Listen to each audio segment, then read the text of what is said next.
Pues vamos así, hermanos, a estar entrando en este Evangelio de Juan. Y quiero que antes de seguir más adelante, nomás que ustedes tomen nota, ¿verdad? De lo que estamos aprendiendo, yo como ustedes, ¿verdad? Tomen nota de ello porque es muy edificativo para el conocimiento de lo que estamos estudiando. Y antes de seguir adelante con el mensaje y la enseñanza hoy, nomás quiero, ¿verdad? Dar un repaso a lo que estamos hoy, en este tiempo, ahorita, en este precioso Evangelio de San Juan. El propósito del escritor fue visto, ¿verdad? Cuando nosotros nos damos cuenta en Juan 20. Cuando nosotros queremos saber el propósito de este Evangelio de Juan, de San Juan, nosotros podemos ver que al final del libro de este precioso Evangelio, nos damos cuenta que en el capítulo 20, versículo 30 al 31, usted puede hallar en su Biblia el propósito del escritor. Y todo el propósito fue para que creyéramos en Jesús y para que creyendo tuviéramos vida eterna, pero que creyéramos no nomás solamente en algo, sino que creyéramos en Jesucristo, que Él fue el Mesías. El propósito fue para convencernos por medio de las seleccionadas señales, que se dice así, de los muchos que se manifestaron, de las muchas señales que se manifestaron. Este escritor, ¿verdad? C.H. Dodd, nos deja aquí tres cosas que podemos nosotros ver en esto, ¿verdad? Cuando nosotros estamos estudiando este evangelio. Y yo quiero compartirlo con ustedes para que ustedes así también puedan ser beneficiados por ello, ¿verdad? Estas conclusiones que este C.H. Dodd llegó a ver es un documento. Cuando vemos nosotros el Evangelio de San Juan, es un documento evangelístico, un documento evangelístico. Es también un documento para expresar la obra y las palabras de Jesús. Aquí con esto ya podemos nosotros leer con más claridad el Evangelio. Primero, es un documento evangelístico y usted ya sabe lo que significa evangelizar. Otra cosa es que está para expresar las palabras de Jesús, para expresar las palabras y las obras que Jesús hizo. Y nosotros sabemos bien que fueron 7 señales que aquí nos demuestra Juan. Pero estamos conscientes, ¿verdad?, que el Señor hizo más señales. Se cree que estas fueron las que Él seleccionó para la edificación de la iglesia, ¿verdad?, que fueron las que quizás Él recolectó en ese tiempo, estas 7 señales que vemos en este evangelio. Estas señales nos iban a ayudar a ver lo que hizo el Señor. Esto también nos damos cuenta que este documento también, que tengamos siempre en mente que el tercer punto que este C.H. Dodd vio es que este evangelio fue escrito a los judíos cristianos, a los judíos cristianos que estaban en Jerusalén, como también a los que habían sido los que estaban en la diáspora. En estos judíos que estuvieron en esta diáspora, nos damos cuenta nosotros, ¿verdad?, que ellos no tenían totalmente el conocimiento de Jesús, aunque eran quizás creyentes. Y esto es lo que Juan estaba cumpliendo cuando escribió este evangelio que se divulgó en ese tiempo para esto. Entonces, vemos que es un documento evangelístico. Vemos también que este documento expresa las palabras de Jesús y las obras que Jesús hizo. Y también tenemos que ver que fue enviado a los judíos cristianos, como también los que estaban en Jerusalén, como también los que estaban en esta diáspora, para que nosotros nos demos cuenta. Estos serían los proselitos que estaban en las sinagogas también, que eran creyentes de Jesús. Esto es lo que C.H. Dodd escribió en uno de sus libros de Interpretation of the Gospel, que fue escrito en el 1953. Otro propósito es de también refutar los puntos de vista, las falsas enseñanzas que habían en ese tiempo. Sí, la iglesia también refutó las falsas enseñanzas. Cuando usted lee la Biblia, usted es un lector de la palabra del Señor, se da cuenta que Juan defiende la cristianidad.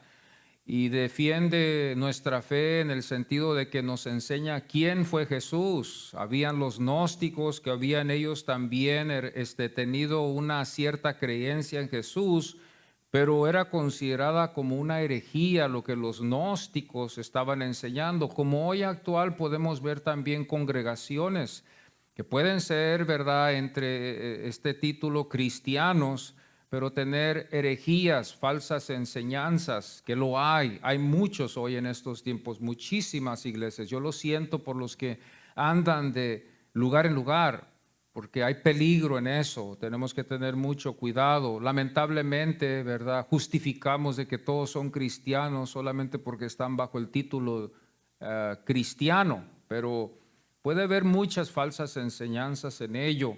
Y esto es lo que Juan nos deja el ejemplo de que él se preocupa de las herejías que no vayan a infiltrar a la iglesia.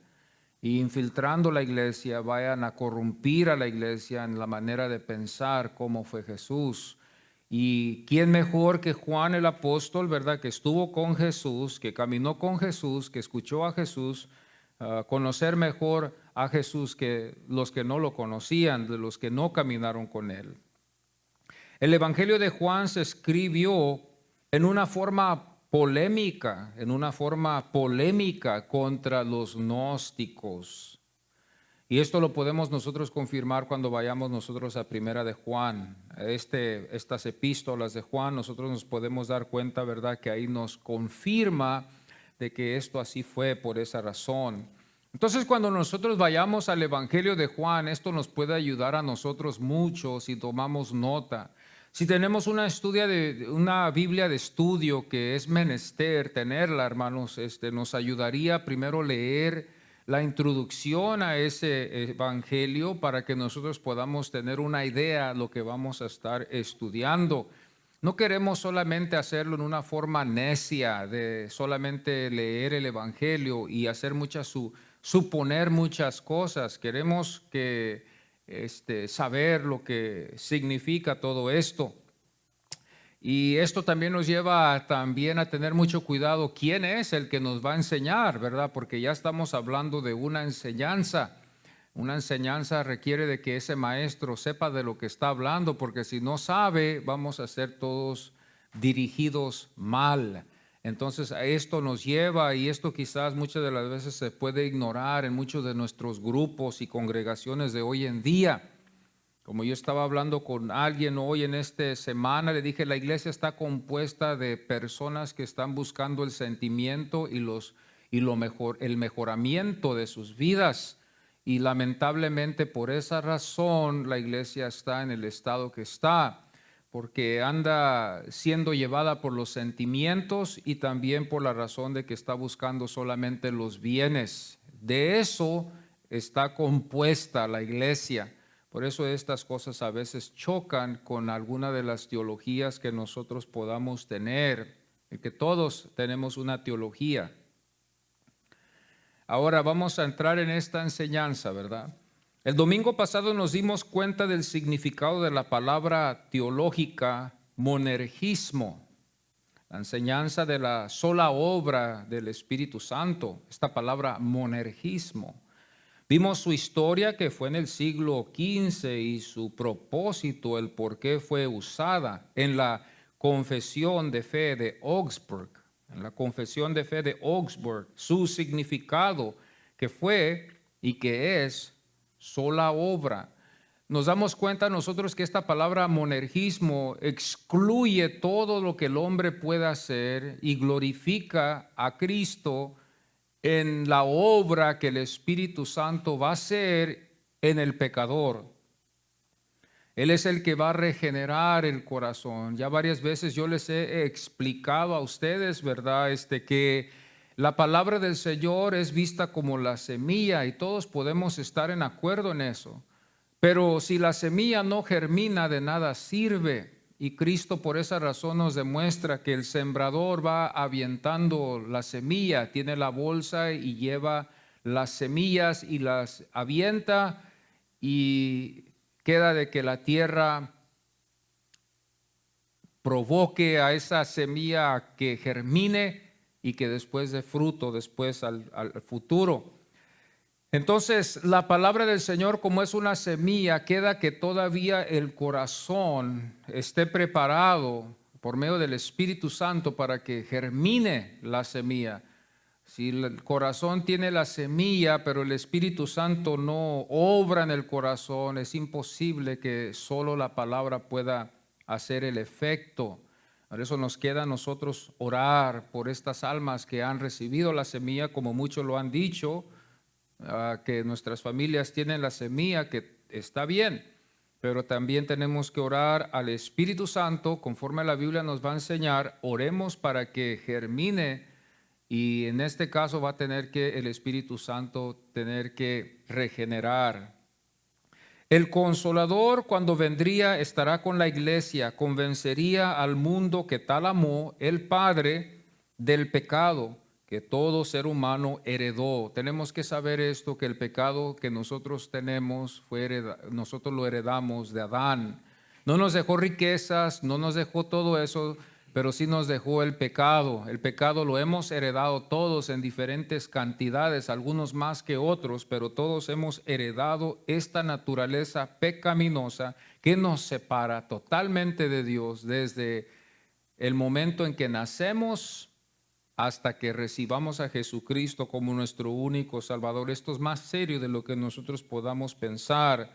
Pero como le digo, hoy en este tiempo la iglesia está compuesta de almas que buscan el sentimiento, buscan los porvienes de su vida, y estas cosas se han ignorado. Pero esto es algo que nos puede ayudar para contestar nuestra respuesta. ¿Por qué tengo que ser salvo? ¿Por qué es importante la salvación? Pues cuando vemos nosotros que hemos heredado el pecado de Adán, yo creo que eso nos llevaría a convencer con la ayuda del Espíritu Santo. Adán, por naturaleza, después de su pecado, nosotros heredamos esto. Jesús vino a hacer la propiciación, esa palabra propiciación que no tenemos tiempo de explicarlo. Él vino a expiar nuestros pecados. Él fue la propiciación para expiar nuestros pecados. El pecado de los elegidos, porque algunos dicen, si somos elegidos ya, no necesito yo recibir a Jesucristo, pero su palabra nos enseña, los evangelios nos enseñan que es menester, que si somos salvos en verdad, aunque hayamos sido elegidos, es menester que reconozcamos el señorío de Jesucristo y su poder para salvarnos. O si no, de nada sirve. Los elegidos van a ser los que van a perseverar, son los que hasta la muerte van a estar en la fe verdadera. Los elegidos son los que van a pasar por tribulaciones y nada los va a mover de creer en Jesucristo como su único Salvador. Los que no fueron elegidos están ellos en sus propias fuerzas. Van a ellos a tener situaciones donde van a dejar, van a hacer vamos a ver esto, va a ser una iglesia apóstata. Esta iglesia va a ser la apóstata que se va a alejar en creer en Jesucristo y van a seguir otras cosas. El Consolador convencería de justicia, también vimos. Este fue el segundo punto que vimos. El primero fue, ¿verdad?, que convencería del pecado. El segundo fue la justicia. Porque el Hijo iba al Padre a su presencia. ¿Qué significa esto? Significa que su vida fue intachable, pudo ir directo a la presencia del Padre como ninguno pudo antes. Los que hemos leído las Escrituras sabemos bien que los sacerdotes, cuando entraban al lugar santísimo, tenían que estar en una forma temporal, intachables, para poder entrar a lo más santísimo. Y cuando nosotros leemos el Evangelio de Juan y estudiamos este versículo que estuvimos estudiando, nos damos cuenta que la Biblia nos enseña por medio del escritor de que Jesús iba a ir directamente al Padre, demostrando su santidad, demostrando que fue intachable, no hubo pecado en él. Él pudo ir directamente a la presencia del Padre cuando nosotros no podemos. Nadie puede ir directamente a la presencia del Padre. ¿Por qué? Porque Dios es santo y Dios requiere santidad. Hay muchos ejemplos en la Biblia que nos demuestra esto. Esto demuestra la grandeza, la santidad, el agrado que el Padre tuvo hacia el Hijo, que nosotros podemos también después confiar en ello para nuestra salvación, si en verdad somos salvos. Entonces nos damos cuenta que a la presencia del Padre iba a ir sin necesidad de holocausto. No hubo necesidad de holocausto. Su vida fue intachable, sin mancha. Él fue el holocausto, no para Él, sino para nosotros. El Consolador, el tercero punto que vimos el domingo pasado, fue también que convencería de juicio. Esto nos ayuda a entender tres cosas ahora. Nos enseña a nosotros que el Espíritu Santo nos iba a convencer de que hemos pecado, iba a redarguir nuestros corazones. El segundo punto nos iba a demostrar la grandeza de su poder, el agrado que Él tuvo hacia el Padre.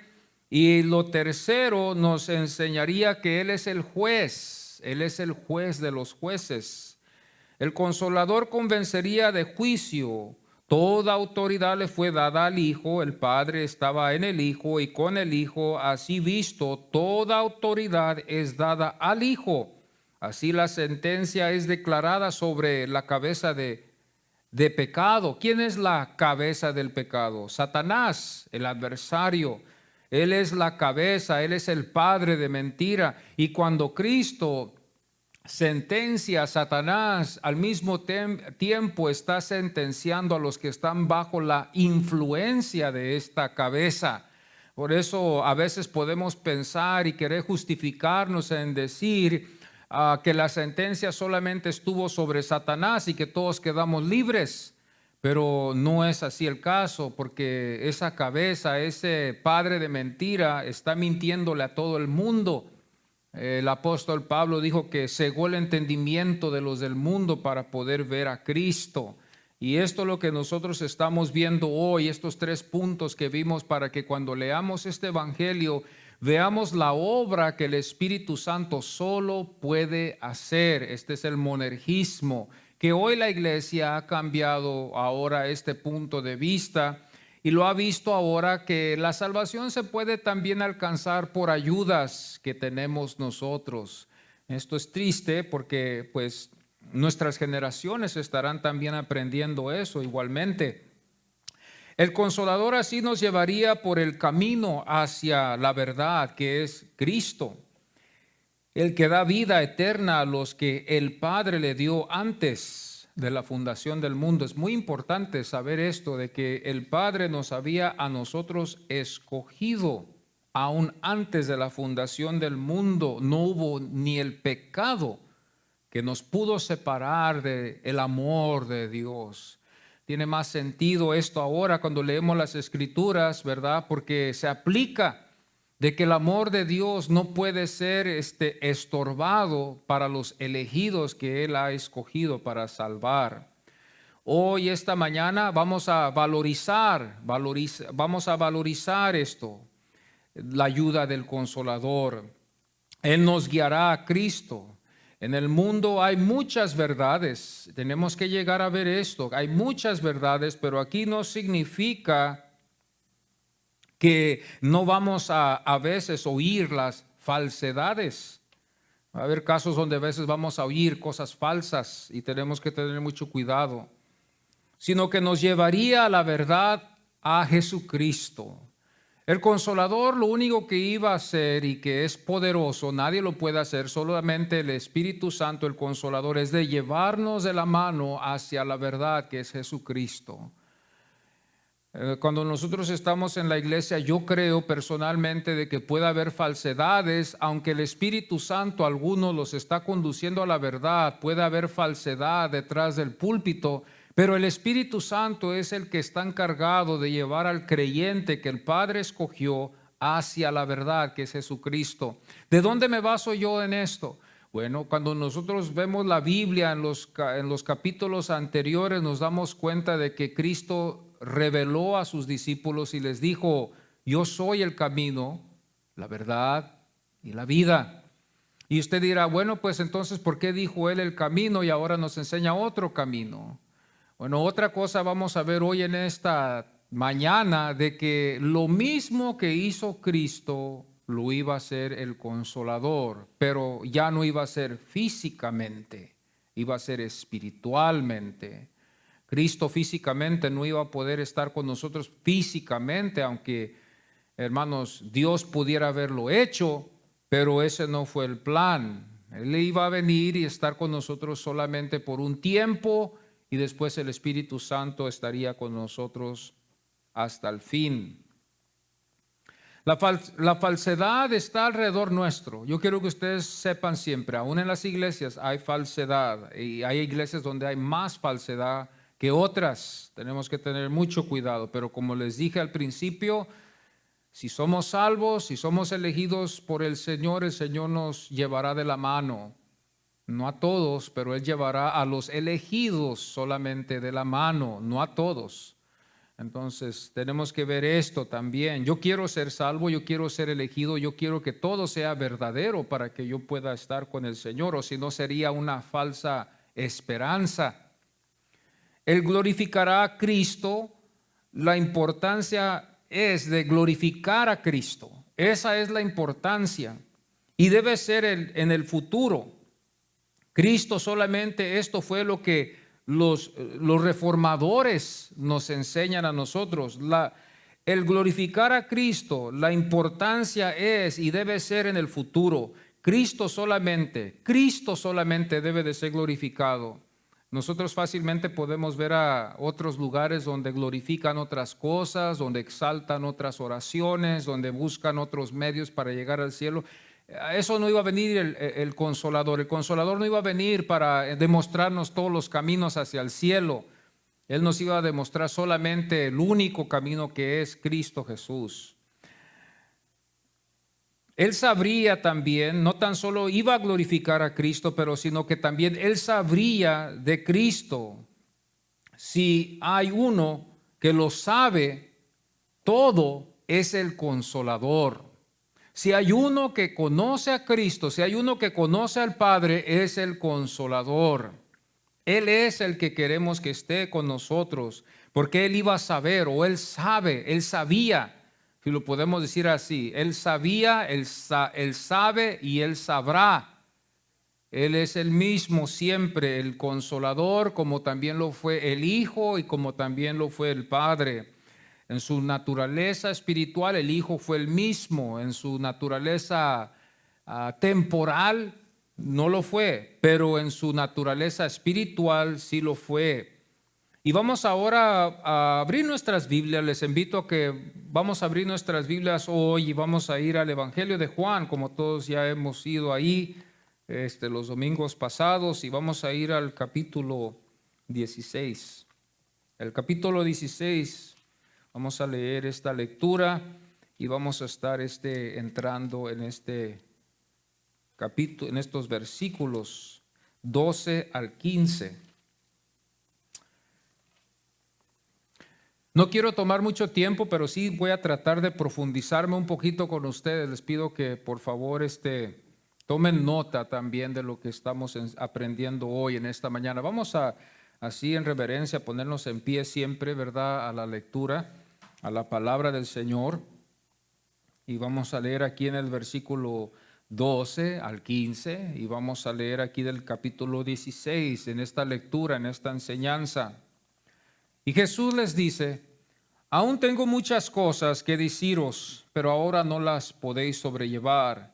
Pero cuando venga el Espíritu de verdad, Él os guiará a toda la verdad, porque no hablará por su propia cuenta, sino que hablará todo lo que oyere, y os hará saber las cosas que habrán de venir. Él me glorificará, porque tomará de lo mío y os lo hará saber.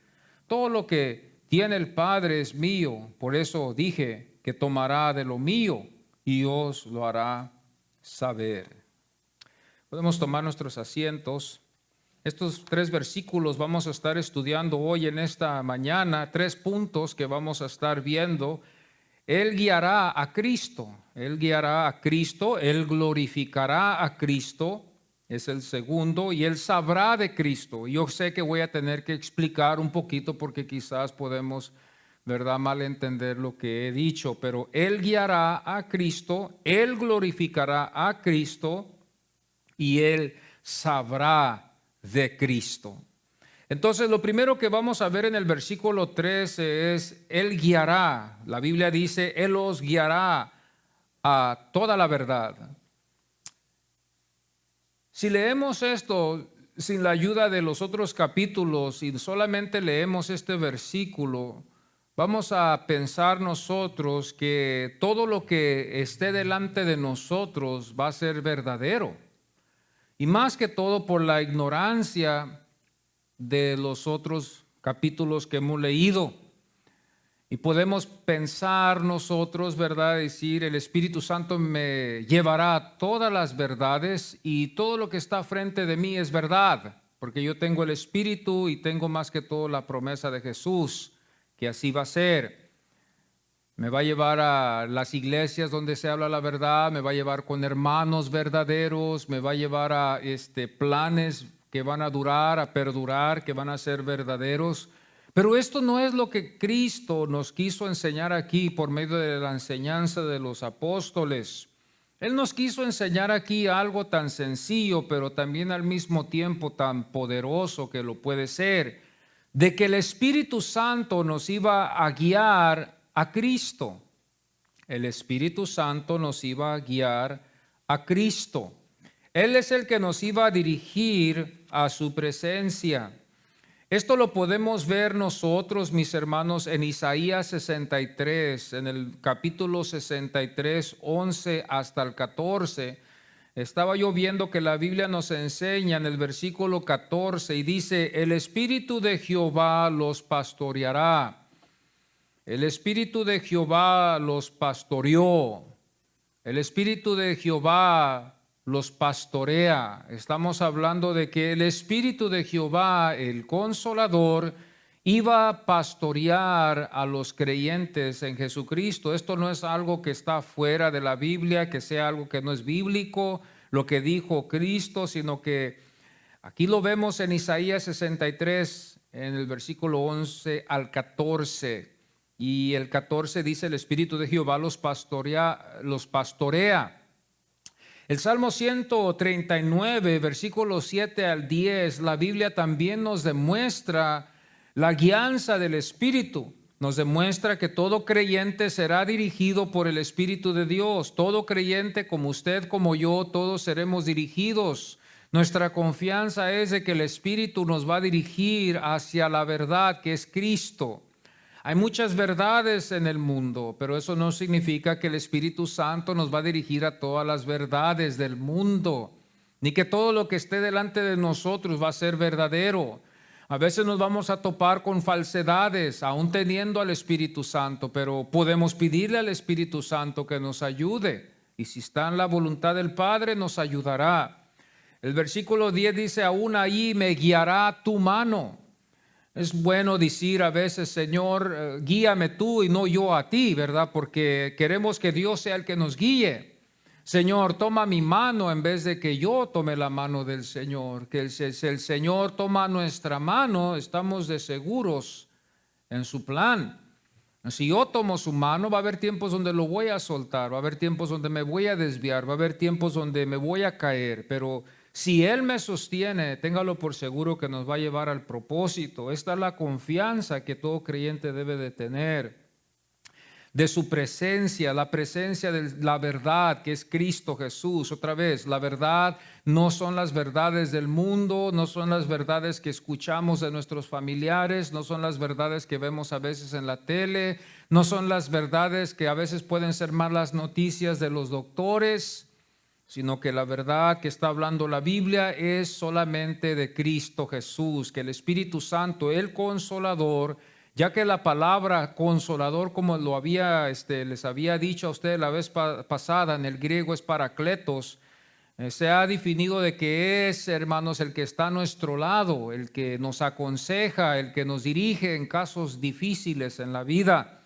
Este es el trabajo, esta es la obra del Espíritu. Y de Él tenemos que confiar. Nos damos cuenta que el más grande ejemplo que podemos ver, bueno, como también el malo, está en la Biblia. El mal ejemplo podemos ver que fue Israel. Israel, el Señor los quiso llevar de la mano, mas ellos siempre se desviaron. Pero Cristo fue el ejemplo que nos dejó la Biblia y fue el mejor ejemplo que podamos ver. Lucas 4:1, la Biblia nos enseña que Jesús fue llevado por el Espíritu. Mateo 4:1 otra vez nos demuestra que Jesús al principio de su ministerio fue llevado por el Espíritu. Marcos 1:12 otra vez nos demuestra que el Espíritu lo impulsó a Jesús.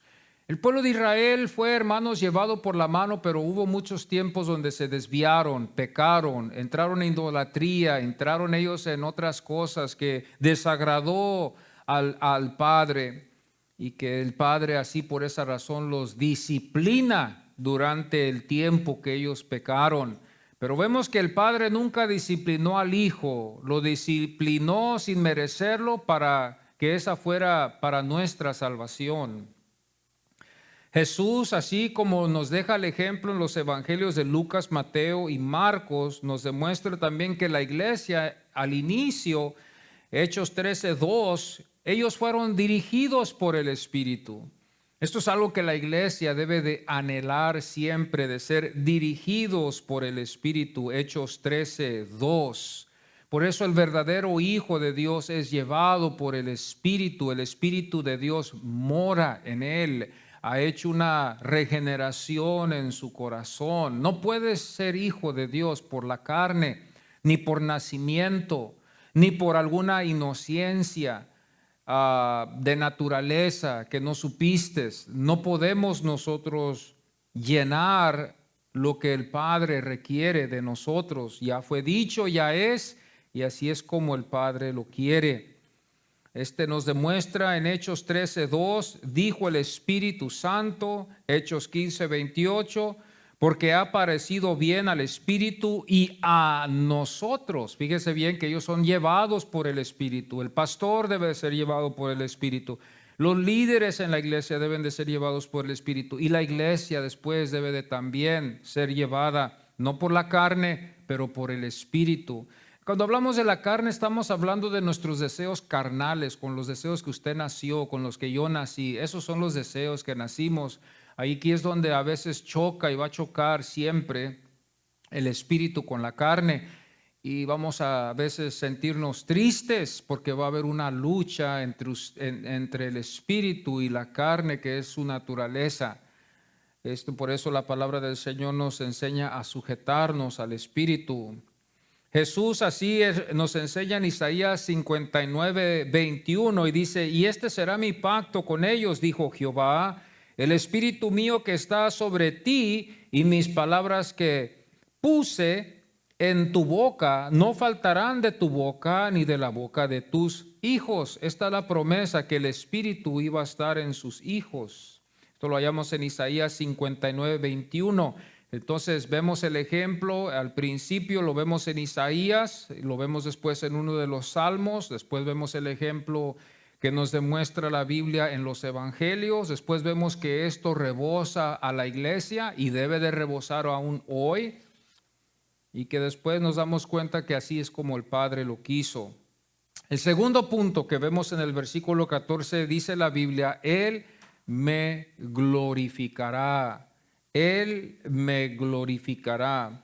Entonces el primer punto era de que Él nos iba a guiar a la verdad, nos iba a guiar a Cristo. Él no nos va a guiar a la madre, como la iglesia se desvió siglos atrás en creer que si oran a la madre de Jesús, ellos van a recibir una respuesta o van a recibir una contestación a sus oraciones. Esta fue una interpretación entre la iglesia primitiva, que ellos sacaron esto a la luz para que todos los feligreses de la iglesia católica crean esto hasta la fecha, de que si ellos le oran a la madre hablará con el hijo y el hijo después, ¿verdad?, cumplirá los deseos de ellos. Y cuando nosotros vemos la Biblia, no hay ninguna escritura que pueda apoyar de que si le pedimos a la madre o que veamos que los apóstoles nos aconsejan que quizás el hijo vaya a estar muy ocupado, ni que debemos de mejor pedirle a la madre que no está tan ocupada como el hijo. No hay ninguna base bíblica. No sé cuántos de ustedes han oído a algunos católicos decir, ¿verdad?, que hay que rezarle a la madre para que el hijo, ¿verdad?, ella hable con el hijo y el hijo así conceda los deseos de nuestras oraciones. Nosotros sabemos bien que eso no es correcto. La iglesia creyó eso más después, ¿verdad? Ellos llegaron a eso, a creer en eso, como también creer que ella tenía el poder de salvar. Era una salvadora, si lo podemos decir, o es una salvadora para ellos. La madre de Jesús es la reina del cielo.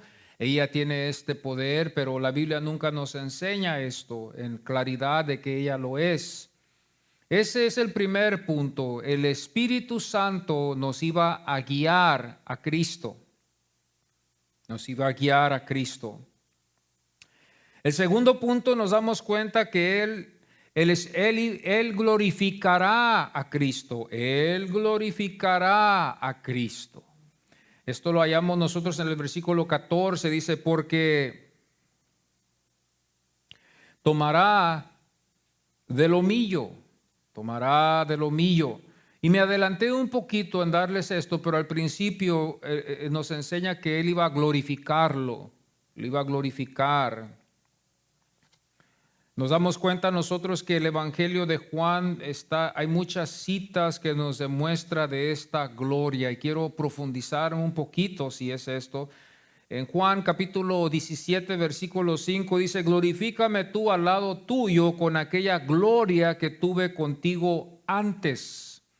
Cuando nosotros hablamos de Cristo podemos hablar de un estado eterno donde no hay cambio, donde Él es el mismo de ayer, de hoy, por todos los siglos. Cristo estuvo con el Padre, estuvo con Dios, estuvo en la creación, estuvo aún antes de la creación, estuvo con Dios. Dios no tiene principio, no hay principio en Él, porque si hubo principio entonces no sería Dios. Este Dios al que es el Padre de Jesucristo no tuvo principio.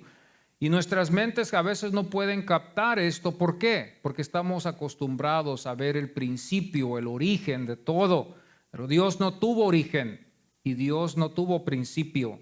Y Cristo también, que estaba en Dios, con Dios, no tuvo principio. En el Juan, en el capítulo 1, en el primer capítulo, en el versículo 14, nos damos cuenta que dice, y vimos su gloria, gloria como del unigénito del Padre. Estamos viendo de que el apóstol dice que vio la gloria del unigénito del Padre. No hubo otro igual como Él y no lo habrá. El Hijo demostró su gloria como el Hijo del Padre, eterno, poderoso, en ese esplendor y al mismo tiempo en ese amor que demostró Él. Esta gloria para ellos era algo que está en los escritos, ¿verdad? Como lo vemos en la Biblia, en Génesis lo podemos verlo esto en el Antiguo Testamento, la obra de Cristo. Podemos ver que estuvo antes que Jesús hubiera nacido y estuvo también después hasta la fecha. Y está a la diestra del Padre. Cristo está sentado a la diestra del Padre y coronado en gran gloria. El capítulo 17, el versículo 24 dice, y vean mi gloria que me has dado. Cuando yo veo esto que dice que vamos a ver su gloria, esto puede significar que hay muchos que no la ven. Esto puede significar en el capítulo 17, 24, que en los que están en el mundo, aunque la gloria de Cristo resplandece como una luz, como el sol, aún hasta más, el mundo no lo ve, está ciego. El mundo está ciego y es como decirle a un ciego si es día o noche. El ciego no lo sabe y no lo puede sentir, al menos de que con la ayuda de su visión pueda ver el día. Así el ciego espiritual está. Usted y yo, los que somos salvos, podemos ver la gloria del Señor. No pretendemos verla, la vemos. Vemos su gloria. Hebreos 1:3, la Biblia dice, el cual siendo el resplandor de su gloria. Fíjense, hay un resplandor en su gloria. Nosotros podemos ver ese resplandor, pero los que están ciegos espiritualmente no ven el resplandor de Jesús. Juan 12:41 dice, Isaías dijo esto cuando vio su gloria. Nosotros nos damos cuenta que Isaías, cuando vio la gloria del Señor, se sintió el más vil pecador, que aún hasta le dijo al Señor, quema mis labios con carbones o con un carbón encendido de tu altar. Con un carbón del altar de Jehová sería suficiente para purificar la boca de este profeta que se había sentido inmundo se había sentido. Esta es la inmundicia que está en usted, esta es la inmundicia que está en mí, que cuando Dios refleja su gloria, esto debe de ver en nosotros. Debemos de sentirnos humillados en su presencia porque somos pecadores y podemos ver todo lo que hay en nosotros por naturaleza, por lo que heredamos de Adán. Ese es un significado de que Dios está con nosotros, de que nos sentimos como pecadores delante de Él. No lo fingimos. Al momento que nosotros nos relacionamos con ello, por eso la iglesia hoy, no entiendo yo en qué consiste cuando se dice de que los mensajes deben de hacer a la gente sentirse bien, cuando en verdad el Espíritu Santo nos hace sentirnos mal, porque somos pecadores, porque fallamos al Señor todos los días, porque no cumplimos con los planes que Dios quiere de nuestra vida, no hacemos lo que Dios quiere, no estamos en esa perfección. Entonces el Espíritu Santo, el Espíritu de verdad, cuando redarguye el corazón nuestro que está faltoso, nos demuestra que le fallamos al Señor y lo único que nos lleva es como a los que estaban en Hechos. ¿Qué pasó con los que escucharon el mensaje de Pedro cuando Pedro predicó ese grande sermón? Quizás nosotros a veces podemos pensar, pues eso fue en este caso, ya jamás se va a sentir eso. O quizás podemos pensar, esto es algo que acontece al principio de nuestra salvación, pero ya después ya jamás nos vamos a sentir así. Pero eso es incorrecto, porque nosotros siempre vamos a sentirnos insuficientes y nos vamos a sentir mal delante del Señor por el pecado que nosotros llevamos. Por eso el Señor nos da un vestimento nuevo de justicia y nos quita el otro vestimento que no tenemos, pero tan acostumbrados estamos a ese otro vestimento antiguo que todavía pensamos que no tenemos el nuevo cuando ya lo tenemos. Pero estamos delante de Dios y su palabra nos demuestra que lo vamos a glorificar a Él.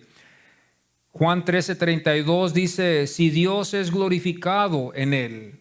Fíjense bien lo que el apóstol dice en 2 de Corintios 4:4. Dice, en los cuales el Dios de este siglo cegó el entendimiento de los incrédulos. Entonces el incrédulo está ciego, no ve la gloria de Dios, por esa razón no acude a Cristo.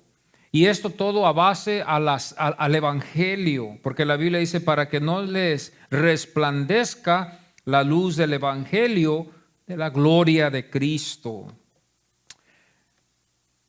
El versículo 6 de este mismo capítulo dice, del conocimiento de la gloria, porque el conocimiento es lo que queremos tener, el conocimiento de conocer a Cristo, y esto no va a venir sin la ayuda del Espíritu Santo.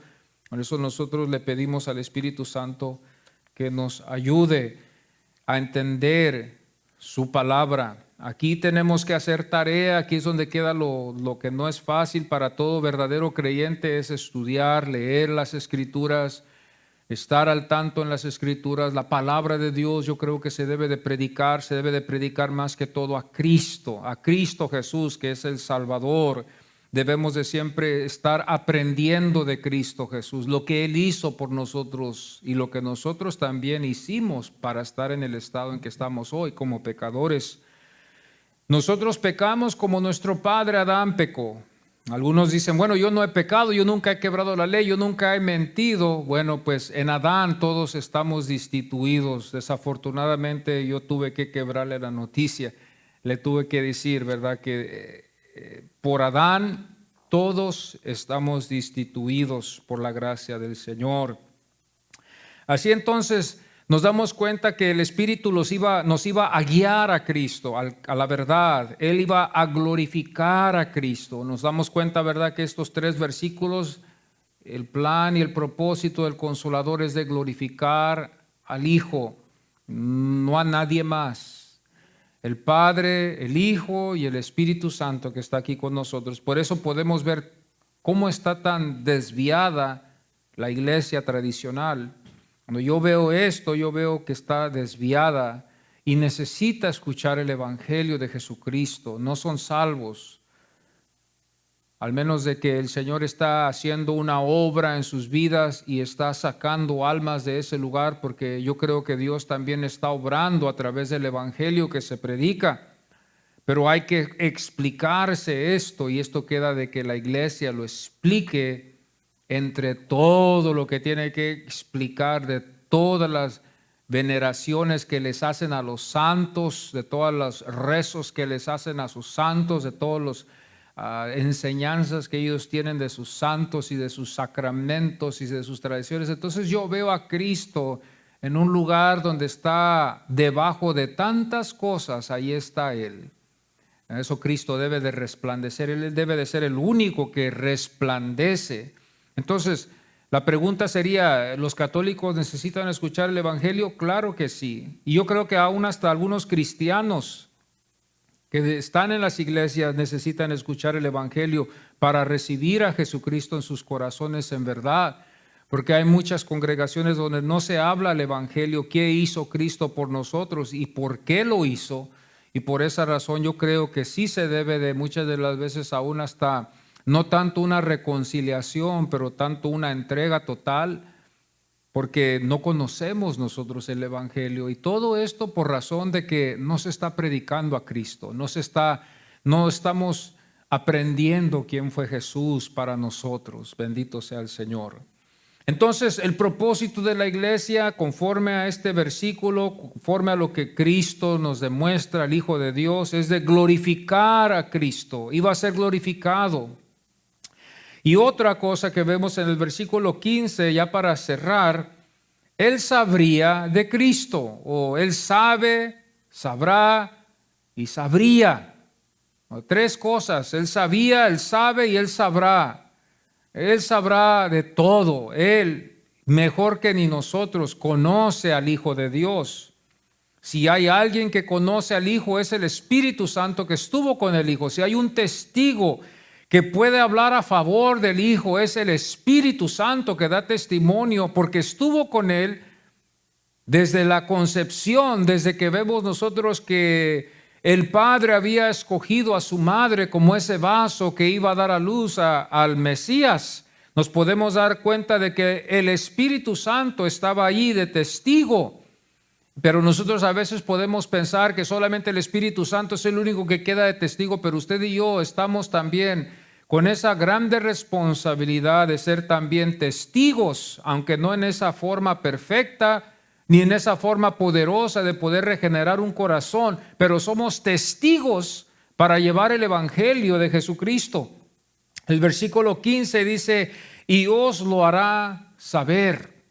Esto es algo muy interesante cuando vemos la Biblia, que Él nos hará saber de Cristo. Él es el testigo, como lo dije. Usted y yo somos testigos de Cristo Jesús. Cristo Jesús fue testigo del Padre, fue enviado por el Padre a la tierra para la salvación, para divulgar las buenas nuevas. Cristo fue el testigo, el Consolador sería el testigo, y nosotros somos también los testigos.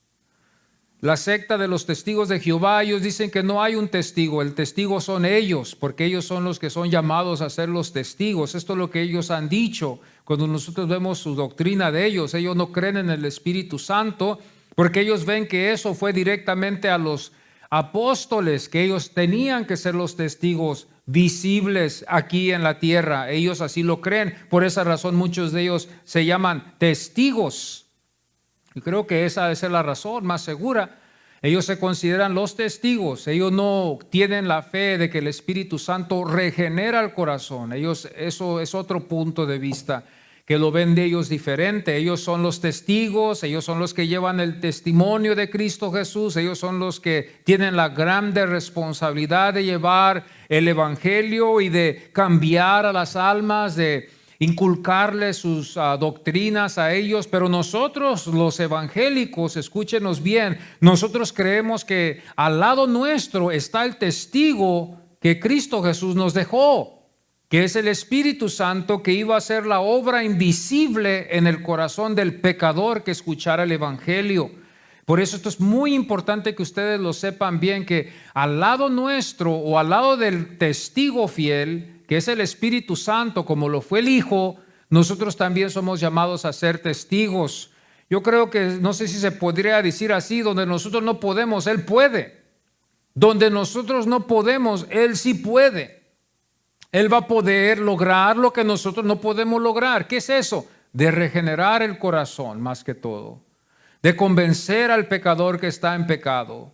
De hacer esa obra maravillosa, ese milagro que es el milagro más grande que pueda haber. Sí, es el milagro más grande que pueda haber.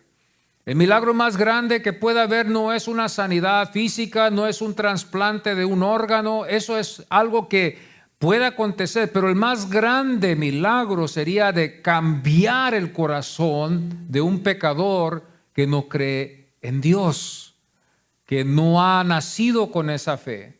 La Biblia llama al que no cree en Dios un ¿qué? Un necio.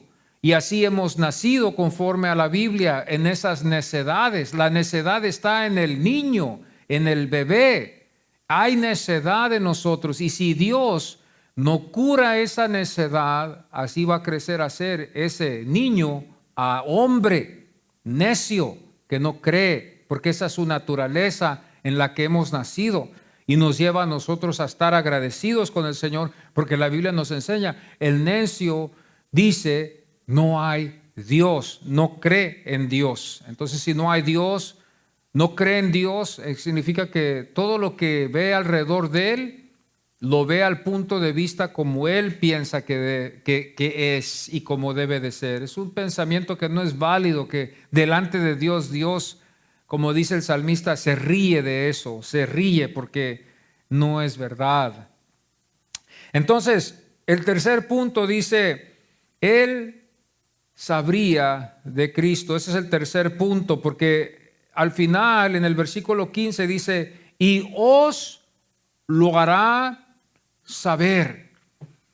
¿Y cómo le hizo? Algunos dirán, ¿cómo le hizo usted llegar a estas conclusiones? Bueno, cuando nosotros vemos el versículo 12, y esto nos enseña y nos ayuda si leemos estos tres después.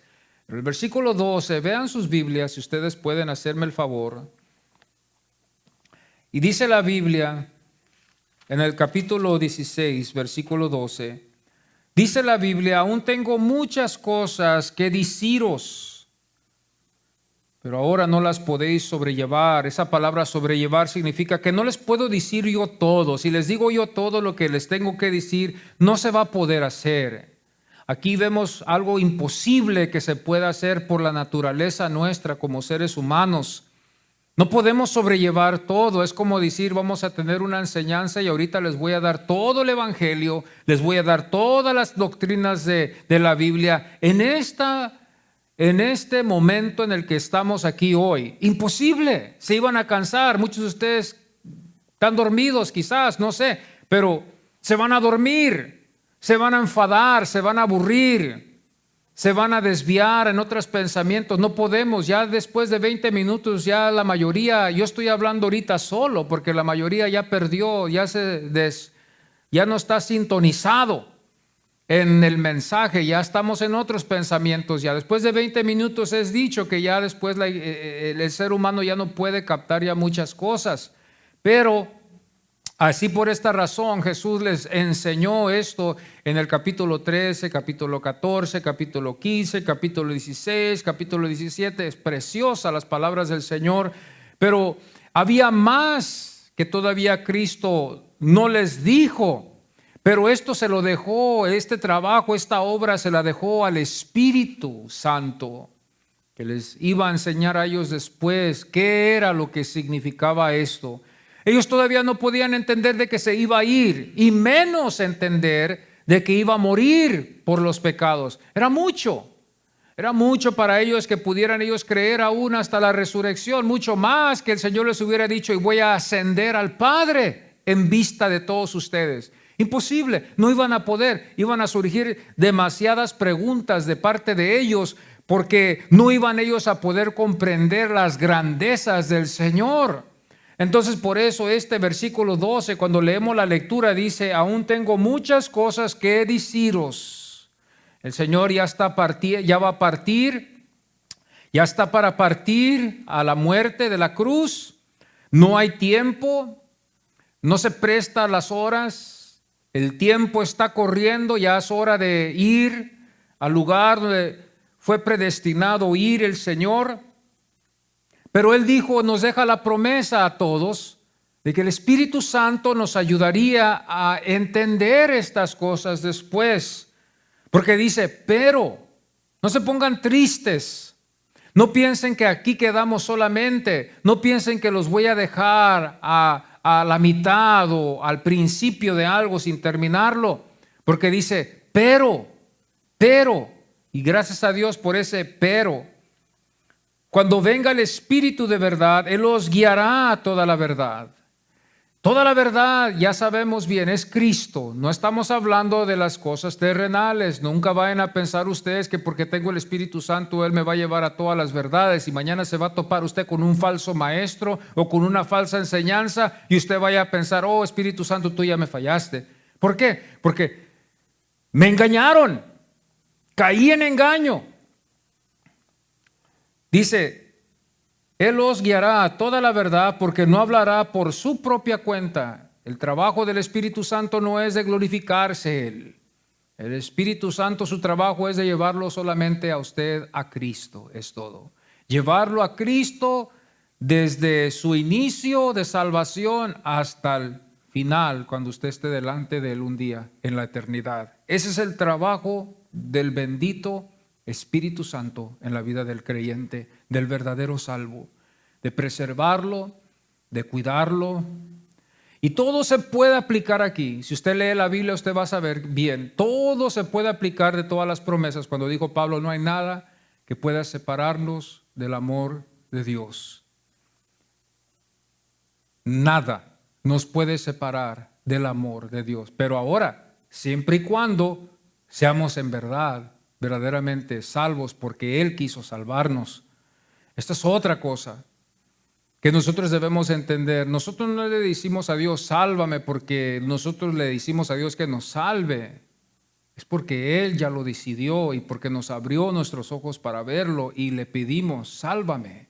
Pero no es de que yo le pida, no es de que cualquier ciego espiritualmente que está en la calle le puede clamar a Dios y sálvame, y Dios lo va a salvar solamente por el propio interés carnal de él de ir al cielo. Es de Dios que queda todo, hermanos.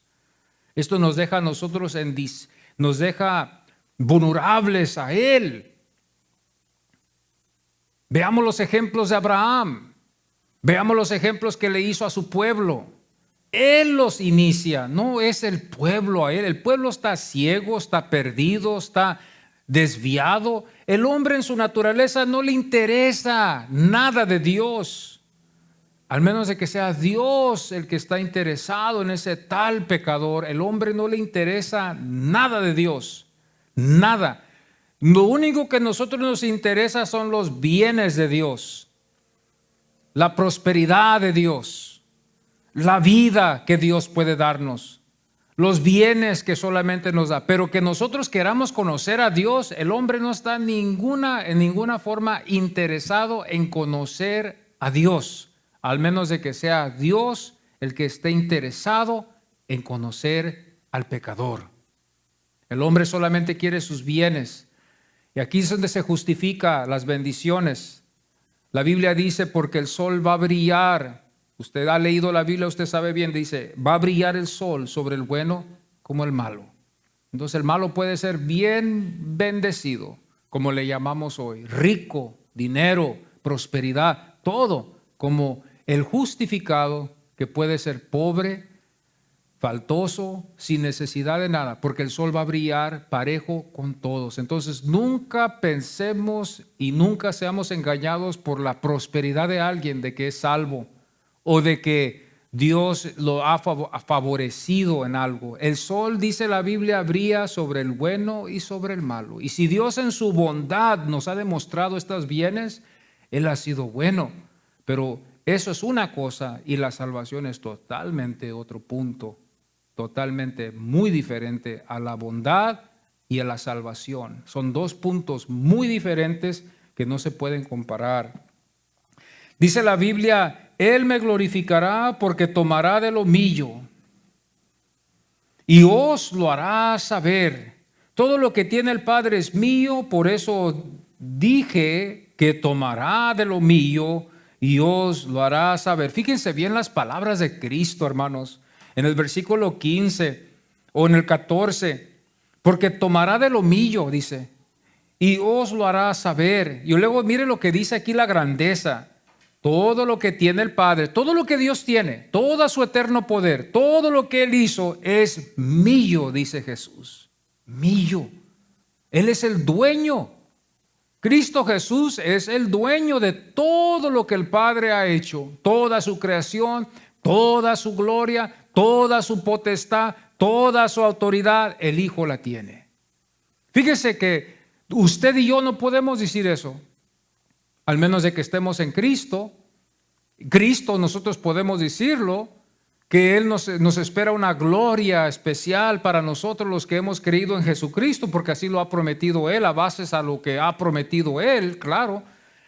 Pero para que Cristo lo haya dicho sin la ayuda de ningún intercesor, sin ningún sacrificio, sin ningún holocausto, sin ningún intermedio, Él lo dice como un hombre hablando y creyendo y confiando en lo que dice la Escritura, de que Él es el Hijo de Dios. Fíjese bien lo que dice, Él me glorificará porque tomará de lo mío y os lo hará saber. Todo lo que tiene el Padre es mío, por eso dije que tomará de lo mío y os lo hará saber. Entonces en esta mañana esto es lo que hemos visto, que el Espíritu Santo nos iba a guiar a Cristo, iba a glorificar a Cristo, iba también a saber de Cristo, sabría de Cristo. Yo quiero que el Consolador esté conmigo. En estas mentes de estos hombres no estaba en totalidad en sus mentes.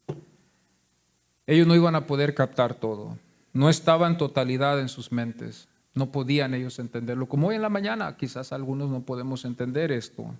Pero con la ayuda del Espíritu Santo, Él nos va a llevar a entenderlo a través de nuestro caminar con el Señor. Y no estaba en totalidad en sus mentes, hermanos, porque iba a ser mucho. Muchísimo iba a ser. Es una tremenda enseñanza que Jesús les iba a dar a ellos. Iba a ser imposible. Nos íbamos a cansar, nos íbamos a enfadar, nos íbamos a desviar nuestras mentes al momento de que hablara Él todo lo que el Padre le había dado. Por eso les dijo, es mucho lo que les voy a decir, no puedo decirles todo, pero el Consolador les enseñará después esto. Y como siervo que fue Jesús, así nos llama a todos los que hemos creído a servirnos. Que ese pensamiento salga de nuestras mentes de pensar que no debemos de servirnos. Debemos de ser amables, debemos de ser buenos los unos a los otros, porque Cristo está con nosotros. Y debemos, yo creo que en esta mañana todos pedirle al Señor que nos ayude a ser amables y amigables y buenos los unos con los otros, como lo fue el Espíritu Santo, el Consolador, para salvarnos. Vamos a ponernos en pie hoy en esta mañana y vamos a orar, y así después pasa el grupo de alabanza con esta enseñanza, con esta alabanza que vamos a tener después.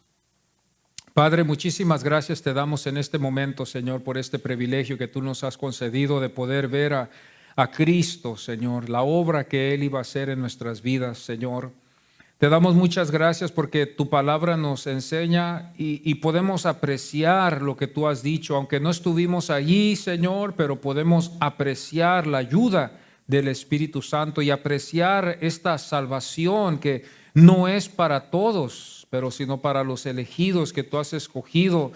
En tu amor, tú has sido bueno, Señor, porque entre todos nos has escogido a nosotros, nos has tenido misericordia a los que estamos aquí hoy. Pero queremos que también seas misericordioso con los que no son salvos, que hoy en este día tú obres en sus corazones, Espíritu Santo, en nuestras familias que no son salvas, que no conocen a Cristo, Señor. Toca sus corazones, porque sabemos que nosotros no podemos sin la ayuda regeneradora del Espíritu Santo. Ayúdanos, Señor, los que están, Señor, en estas situaciones difíciles, en las cárceles, en sus hogares, los que están detrás de una tele, los que están viviendo una vida miserable, Señor, y que están buscando la salvación, pero no saben dónde. Te pedimos por estas almas, Señor, que están llevadas por el alcoholismo, que están llevadas por la droga, Señor, los que son llevados por los placeres de la carne, que, Señor, no hay ninguna eterna satisfacción en ello. Perdónanos, Señor, que no hemos sido testigos como debemos, Señor, serlo, como dice tu palabra.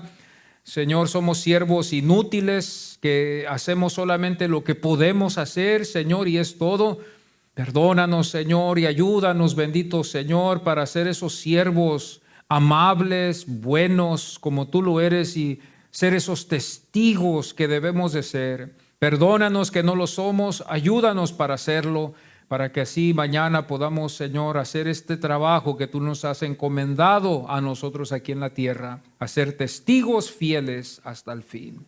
Gracias, ayúdanos, Señor, a todos, Espíritu Santo, ayúdanos hoy, perdónanos porque no lo hemos hecho el trabajo que tú nos has llamado a hacer, Señor, perdónanos. Gracias te damos, Señor, amén. Amén.